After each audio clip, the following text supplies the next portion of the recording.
Simu yako inasema storage full?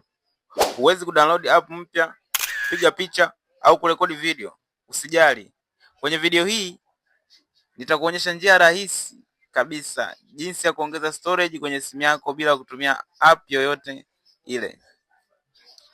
Kama unapenda mafunzo ya teknolojia, usisahau kusubscribe ili usikose video nyingine muhimu kama hii.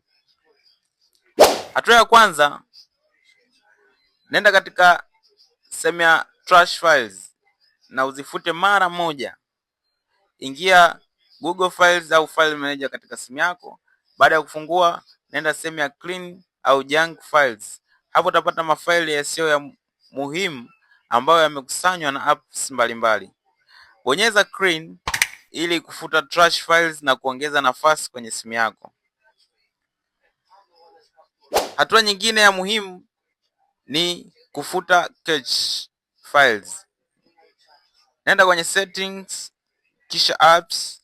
Chagua apps unayotumia sana kama WhatsApp au TikTok. Mara nyingi hizi hubeba cache nyingi ambazo hufanya simu yako iwe na storage kubwa. Ukishafungua, bonyeza sehemu ya storage, uchague clear cache. Usije ukabonya clear data kwa sababu hii itafuta data zako na kupoteza taarifa zako zote. Kwa hiyo unachotakiwa kufuta tu ni clear cache na sio clear data. Njia nyingine ya kuongeza storage ni kufuta files zisizo za muhimu. Pitia folders la downloads, ufute mafaili ambayo ulia download lakini bado huyatumii. Watu wengi huwa na video, picha na document ambazo hawazitumii lakini bado zinachukua storage kubwa. Zifute hizo mara moja. Hatua nyingine ni kufuta apps usizozitumia. Angalia apps ambazo hujatumia kwa muda mrefu na uziondoe. Kufanya hivyo, nenda sehemu ya settings, apps na ufute apps zisizo za muhimu.